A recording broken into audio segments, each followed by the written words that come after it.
नमस्कार। अग्नि पुराण से अग्निदेव की वाणी श्रवण कर रहे हैं। आज 208 और 9 अध्याय में व्रत दान समुच्चय की बात चल रही है। दान की महिमा हमको समझा रहे हैं, उसके उपयोगी काल कौन सा है ये समझा रहे हैं। आज इस प्रसाद को प्राप्त करें।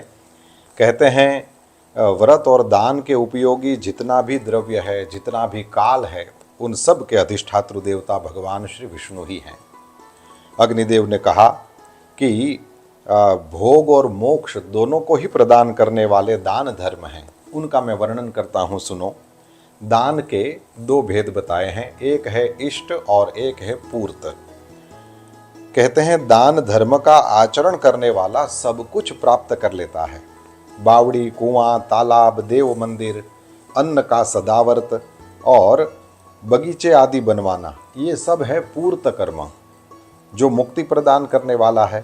और कहते हैं कि अग्निहोत्र, सत्य भाषण, वेदों का स्वाध्याय, अतिथि सत्कार और बलि वैश्वदेव, इन्हें इष्ट धर्म माना गया है। दोनों में दान है। तो ये इष्ट धर्म जो है ये स्वर्ग की प्राप्ति कराने वाला है। अब कुछ समय बताते हैं। कहते हैं कि ग्रहण काल में, सूर्य की संक्रांति में और द्वादशी आदि तिथियों में जो दान दिया जाता है उसे पूर्त कर्म कहते हैं। वो भी स्वर्ग प्रदान करने वाला है। देश, काल और पात्र में दिया हुआ दान करोड़ गुना फल देता है। योग्य देश हो, योग्य काल हो और फिर सामने योग्य पात्र हो, इस तरह से किया हुआ दान ये करोड़ गुना फल देता है, अग्निदेव कहते हैं।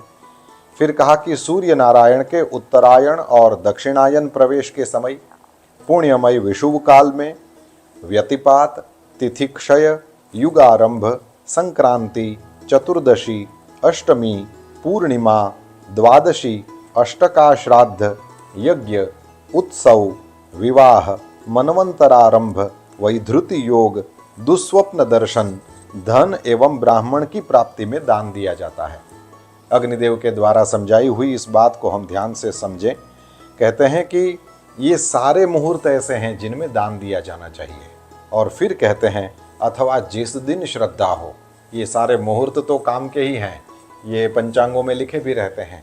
हम पंडितों से पूछ भी सकते हैं और वे ज्योतिषी कृपा करके हमको बता भी सकते हैं। फिर भी अग्निदेव ने कहा अथवा जिस दिन श्रद्धा हो उस दिन या सदैव दान दिया जा सकता है। कहते हैं 12 संक्रांतियां दान के लिए उत्तम हैं और मार्गशीर्ष की पूर्णिमा के बाद जो 3 अष्टमी तिथियां आती हैं उन्हें 3 अष्टका कहा गया है। और अष्टमी का अष्टका ऐसा नाम है। इन अष्टकाओं में दिया हुआ दान अक्षय होता है। और गंगा, गया, प्रयाग आदि तीर्थों में तथा मंदिरों में किसी के बिना मांगे दिया हुआ दान जो है वो उत्तम मानना चाहिए। और कन्यादान की बात हो तो उसमें फिर मांगना, ये बिना मांगे ही देना, ऐसा कोई नियम नहीं है। आदि आदि बहुत अच्छी तरह से समझाया है। दाता को पूर्वाभिमुख होकर के खड़े रहना चाहिए और जो लेने वाला है उसको उत्तराभिमुख खड़े रहना चाहिए। आदि आदि भी नियम हैं। यथासंभव हम इन वस्तुओं का पालन करें।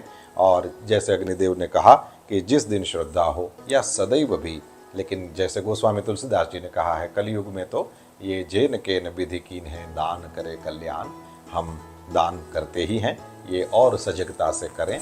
इस वजह से ही ये सब पढ़ा गया है। और अग्निदेव को प्रणाम, आप सबको भी प्रणाम।